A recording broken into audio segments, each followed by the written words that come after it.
भारत माता की जय हो। कहो क्या समाचार है? सिकंदर ने सिंध पार कर लिया और अब उसकी सेना वशिष्ठा के उस पार आ पहुंची है। कितनी सेना है? 1 लाख से ज्यादा। और महाराज आम्भी ने उसे रोकने का यत्न नहीं किया? मैंने सुना है कि उन्होंने हार मानने का फैसला कर लिया है। यानी आग ने पानी का नाम सुनते ही अपने शोले बुझा दिए। सुना राजकुमार समर? वो शायद चाहते हैं कि सिकंदर की मदद लेकर हमारे राज पर हमला करें। जिसके पास अपनी शक्ति नहीं, उसे भगवान भी शक्ति नहीं दे सकता। मगर महाराज, जब घर के दरवाजे ही चोरों के साथ मिल गए तो घर का क्या बनेगा? अगर घर के अंदर का दरवाजा मजबूत है तो घर का कुछ नहीं बिगड़ेगा। और घर के अंदर का दरवाजा मजबूत है पिताजी। आप हम पर विश्वास कीजिए, हम जीतेंगे। सिकंदर ने आज तक जीवन के लोभी देखे हैं, इज्जत के लोभी नहीं देखे पिताजी। आप सलामत रहे। हमारा एक एक योद्धा 4-4 दुश्मनों का मुकाबला करेगा। अगर ये बात है तो हमें ब्रह्मा भी नहीं हरा सकते। सेनापति जी, आप जाइए और युद्ध की तैयारी कीजिए। और प्रधान जी, आप अभिसार, सलकोट और कुलुट के राजों को निमंत्रण भेजिए। मगर वो आएंगे? क्यों नहीं आएंगे? आखिर वो आदमी है, चलते फिरते पत्थर नहीं है। लिखिए, हमारे देश पर एक बाहर के आदमी ने हमला किया है।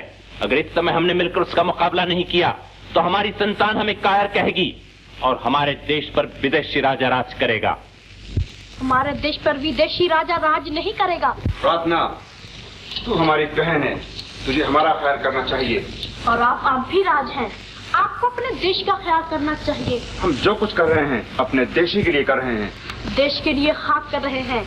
आपको जीवन प्यारा है और जिसे जीवन प्यारा होता है दुनिया में कुछ नहीं कर सकता। तो तुम ही बताओ हम क्या करें? महाराज पुरु के साथ मिलकर सिकंदर का मुकाबला कीजिए। ये नामुमकिन है। तो सिकंदर के साथ मिलकर पुरु की गर्दन काटिए और हिंदुस्तान को गुलाम बनाइए। आखिर तुझे पुरु का इतना ख्याल क्यों है? इसलिए कि वो वीर है, बहादुर है, अपने देश के लिए जान की बाजी लगा सकता है। मगर वो हमारा दुश्मन है और उससे हमारे राज को खतरा है।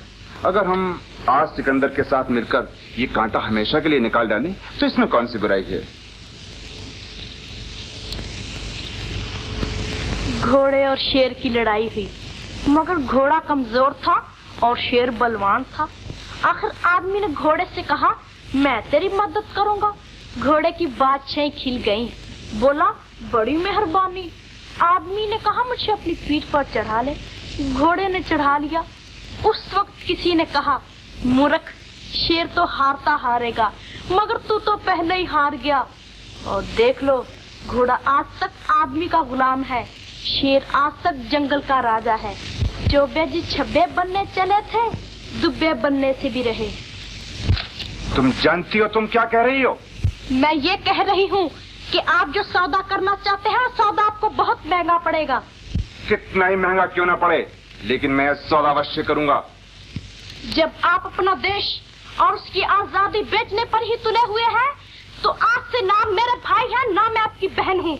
नमस्कार। लेकिन जाओगी कहाँ? गुरु के पास? हाँ, उसी के पास। भाई को छोड़कर भाई के दुश्मन के पास जाते हुए लाज ना आएगी तुम्हें? अगर भाई को भारत के दुश्मन सिकंदर के पास जाते हुए लाज नहीं आती, तो बहन को भारत के दोस्त पुरु के पास जाते हुए लाज क्यों आए? तुम भारत को गुलाम बनाने की कोशिश करो, मैं भारत को स्वाधीन रखने की कोशिश करूंगी।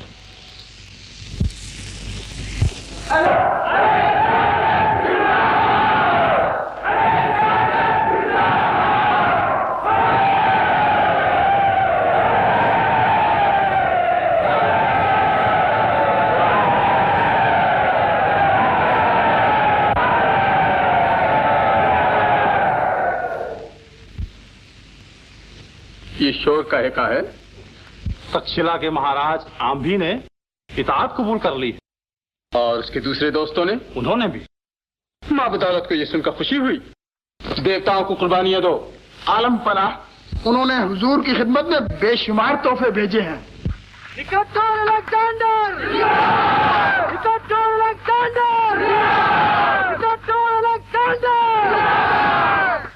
उनको भी हमारी तरफ से ईरान और यूनान के तोहफे भेजो और पैगाम दो, निकाटोर चाहता है जल्द से जल्द आकर शरफ बारियाबी हासिल करे। उनकी तामील हर्फ ब हर्फ होगी।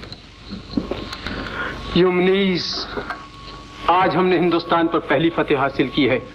आज हम खुश हैं और हम अपनी ये खुशी अपने आदमियों में भी तकसीम करना चाहते हैं। इसलिए सब तोहफे तकसीम कर दो, लेकिन ख्याल रहे इस खुशी से हमारे खेमों की मेखें गाड़ने वाले मजदूर भी महरूम न रहने पाए।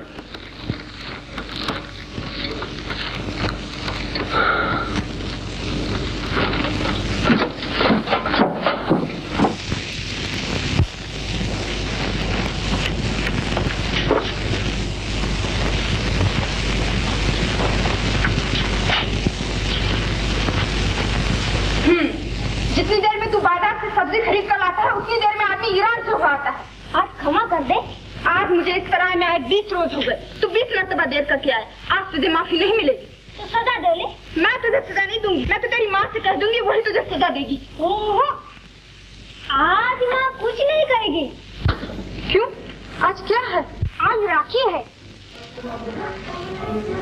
जरा कान लगा कर सुनो, सारी बस्ती के लोग बाग नाच रहे हैं, गा रहे हैं, खेल तमाशे कर रहे हैं। मैं भी वहीं जा रहा हूँ, जय राम जी की। अरे अच्छा, मैं भी चलना चाहती हूँ। कोई खफा तो नहीं होगा? जो तेरे से खफा होगा उससे हम खफा हो जाएंगे।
सावन के दिन आए रे, सावन के दिन आए रे, मोहे लागी फिकरिया, मोहे लागी फिकरिया।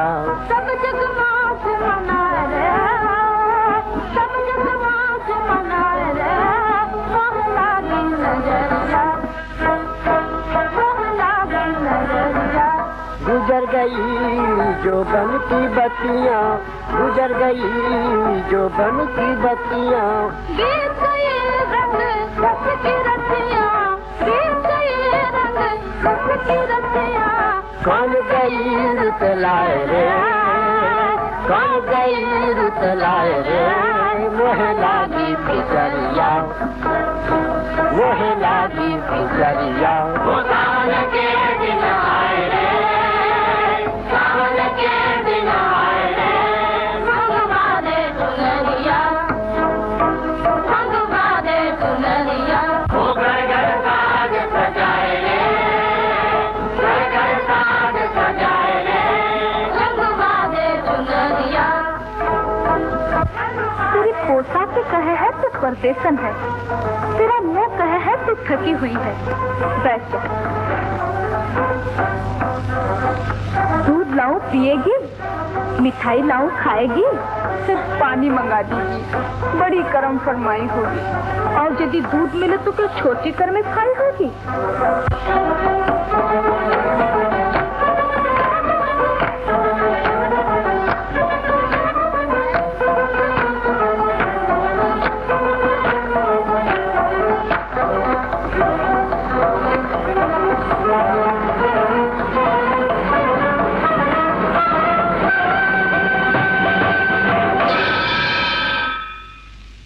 आज क्या है? आज हमारे देश में राखी का त्योहार है। आज स्त्रियां अपने भाई को राखी बांधे हैं और भाई उन्हें सोना चांदी देवे हैं। और जिसे भाई न हो वो जिस मर्द को राखी बांधे है वही उसका भाई बन जाए है। हाय रस्म हिंद दिलकशी दौरत, दिल कसी नहीं दिल खुशी के दिल खुशी। ये मुरली तू तो खामखा रो रो कर अपनी आंखें खराब किए जाए है। माना कि तेरी कोई बहन नहीं है, मुदा भगवान पर किसी का क्या जोर। हाँ जी, पर भगवान पर किसी का का जोर। जिसे चाहे दे, जिसे चाहे न दे। देखो ना, वो तो हमरे महाराज के पास सबे कुछ है, मुद्दा बहन नहीं है। महाराज की कोई बहन नहीं है और हमारे राजकुमारों की भी कोई बहन नहीं। तुम्हारा यहाँ कोई भाई नहीं। इसलिए हम चाहते हैं कि तुम राजकुमारों को राखी बांधो, उन्हें बहन मिल जाएगी, तुम्हें भाई मिल जाएंगे। आज्ञा महाराज। तो जाओ जल्दी करो, कहीं ऐसा न हो राजकुमार मुंह झुटा ले। आज तक हम बेटों वाले थे, आज से बेटी वाले भी हो गए। बेटी के बिना भी घर की शोभा नहीं होती। वो घड़ी क्या जहां बेटी के पाजेब की झनकार न सुनाई दे, वो घड़ी क्या जहां बहन भाइयों में प्यार की लड़ाई न हुआ करे। महाराज की जय हो। ये परदेश स्त्री द्वार पर खड़ी है, महाराज के दर्शन की अभिलाषा लेकर आई है। आने दो।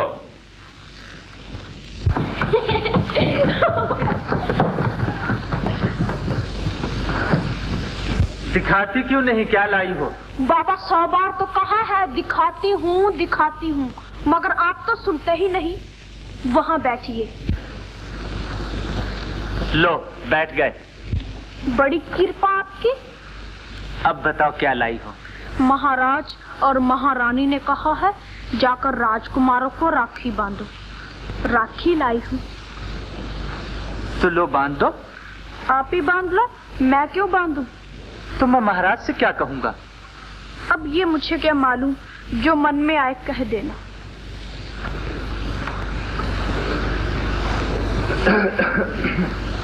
कौन? अमर? आओ भैया। अगर आज्ञा हो तो मैं बधाई दूं आपको। बधाई? हमें या तुम्हें? दोनों को। हम तुम्हारा मतलब नहीं समझे। तो मैं समझा दूं बड़े भैया, आपको एक अदद स्त्री मिलने की और हमें एक अदद भाभी मिलने की। अब धुत करने से ये बात न छुपेगी बड़े भैया, आज मेरे मुंह पर है, कल सारे शहर के मुंह पर होगी।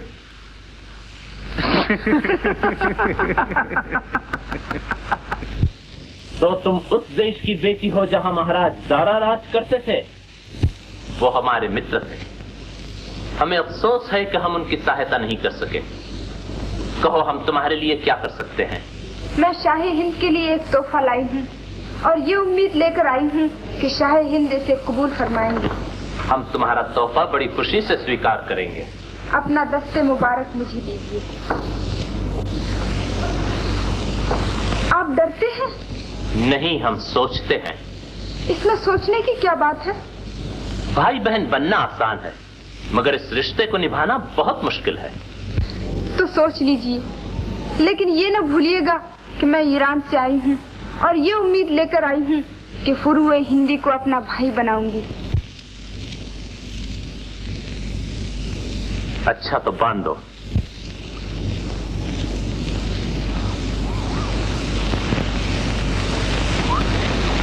आज से आप मेरे भाई हैं।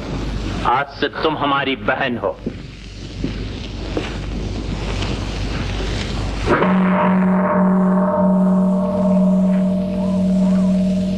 आज तुमने पहली बार हमें राखी बांधी है। कहो हम तुम्हें क्या दें? मैंने सोना चांदी लेने के लिए आपको भाई नहीं बनाया है। मादरे ईरान के पास मेरी जरूरत की हर चीज मौजूद है। बहन के पास दुनिया भर के खजाने हों, भाई को यही चाहिए कि राखी के दिन उसको कुछ न कुछ भेंट करे। प्रबंधकर्ता से कहो हमारी बहन को 1000 मोहर और एक महल दिला दे। एक महल? महाराज की बहन सराय और धर्मशाला में नहीं रह सकती। हमारी बहन क्या सोच रही है? मैं सोच रही हूँ, आपने मुझसे ये भी नहीं पूछा कि मेरे यहाँ आने का मकसद क्या है। भाई का धर्म कहता है कि तू ये बात न पूछ, तू हिंदुस्तानी है। और बहन का फर्ज कहता है तू ये बात इसी वक्त बता दे, तू ईरानी है। तो बहन बोले, भाई सुनेगा। मैं यहाँ इस गरज से आई हूँ कि सिकंदर को हर खतरे से बचाऊं।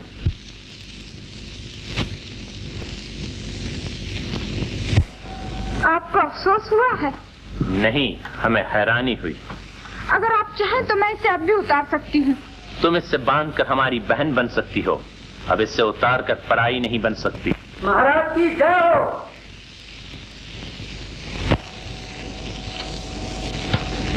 केतु, वीर बहु, आम भी, यूनान,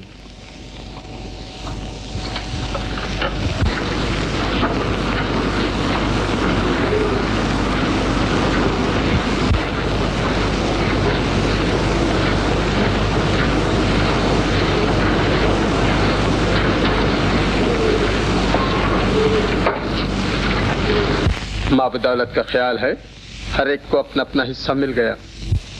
आलम पनाह के करम से सचमुच कोई महरूम नहीं रहा। तुमने झूठ कहा। हम देख रहे हैं कि तुम दोनों को अभी तक कुछ नहीं मिला। तुम्हें इस झूठ की सजा मिलेगी और तुम्हारी सजा यह है कि यह तलवार तुम्हें और यह तुम्हें। लेकिन आलम पनाह ने अपने लिए कुछ नहीं रखा। हमने अपने लिए वो चीज रखी है जिसकी नजीर हिंदुस्तान भर के खजानों में नहीं। उम्मीद। देवताओं की कसम, हमारा जवां साल बादशाह सचमुच यूपिटर का बेटा है। हाँ सिल्यूकस,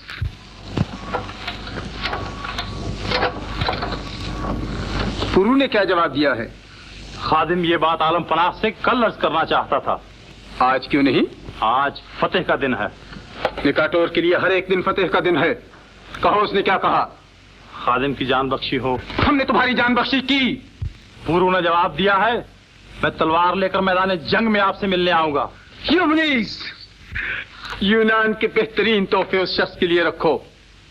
हम ऐसे आदमियों को पसंद करते हैं जो हमारी इताअत कबूल करते हैं, मगर हम ऐसे आदमियों की इज्जत करते हैं जो हमसे लड़ते हैं। हम ऐसे आदमी की इज्जत करते हैं जो लड़ना जानते हैं, मगर हम ऐसे आदमी की पूजा करते हैं जो मरना जानते हैं। इसमें शक नहीं कि आदमी का जीवन जीवन है, मगर दुनिया में कभी कभी ऐसा समय भी आ जाता है कि जब आदमी मर जाए तो अमर हो जाता है, जब जिंदा बच जाए तो मर जाता है। आज वीर परीक्षा का वो समय आन पहुंचा है, यानी सिकंदर ने हमें कमजोर और छोटा समझकर हम पर हमला कर दिया है। मगर वो बताता है कि इस हमले का कारण क्या है? वो कहता है मैं सारे संसार को अपने पांव में झुकाऊंगा। और जो देश उसके पांव में झुकने से इनकार कर दे वो कहता है उस देश को जीता रहने का कोई अधिकार नहीं। वो एक हाथ में आग और दूसरे हाथ में तलवार लेकर आगे बढ़ता है और हर उस देश को जो अपना सिर ऊंचा रखना चाहता है तबाह होकर बर्बाद कर देता है। कई देशों ने हार मान ली है, कई बर्बाद हो चुके। अब हमारी बारी है और वो हमारे द्वार पर खड़ा पुकार पुकार कर पूछ रहा है कि बोलो तुम्हारा क्या विचार है। महाराज अभिसार, हमारा विचार यह है कि इज्जत और बहादुरी सिर्फ एक आदमी के लिए पैदा नहीं हुई, लेकिन एक आदमी को यह अधिकार है कि सारे संसार को डराना और धमकाना शुरू कर दे। कुलुटराज, आपको क्या पसंद है, हार का जीवन या इज्जत की मौत? हमें जीत का जीवन पसंद है। सलकोटराज, आप? हम लड़ेंगे। और पचपतराज, आप? हम जीतेंगे। मगर दुश्मन को निर्बल समझना भूल होगी। वो सिकंदर है और सिकंदर ने जीतना सीखा है, हारना नहीं सीखा। भगवान की सीधी आंख चाहिए, हम जीतकर उसे हारना भी सिखा देंगे। हम उसे ऐसी शिक्षा देंगे कि दूसरी बार उसे हमारी तरफ आंख उठाकर देखने की भी हिम्मत ना होगी। मगर पुरुराज, आपने अपना विचार प्रकट नहीं किया। हमारा विचार यह है कि अगर कोई आदमी संसार के सुख संतोष के लिए खतरा बनता है और दुनिया की हर छोटी बड़ी शक्ति को अपनी उंगली के इशारे पर नचाना चाहता है, तो हर आदमी का धर्म है कि उसका मुकाबला करे। आपका विचार बिल्कुल ठीक है। आप आगे बढ़िए, हम आपके साथ हैं। तो आओ, इस समय हम आपस के झगड़े भूल जाएं, घर की लड़ाइयां भूल जाएं, एक दूसरे की शिकायतें भूल जाएं और सबसे पहले उस आदमी से निपट लें जो दुनिया का महाराज बनने के लिए हमारे घरों का सुख और दिलों की खुशियां बर्बाद करना चाहता है। अगर हमने मिलकर मुकाबला किया तो हमारे लिए जीवन और जीत है, अगर हम में फूट पड़ गई तो हमारे लिए मौत और मलामत है। परमात्मा हमारे देश को जीवन और जीत दे।